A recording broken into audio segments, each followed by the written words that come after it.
This is something you don't see every day anymore. 2 airplanes. 1, 2, wait, 3? What's happening? Chemtrails. Yeah, I'm happy to see it. Airplanes taking people somewhere.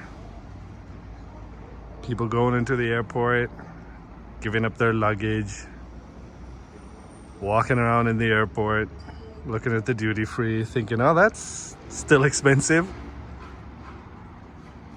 It's a nice ritual. I'd like to be in an airplane, actually. I mean, it's not good for the environment, but it's fun. Watch some stupid movie, have airplane food. Yep.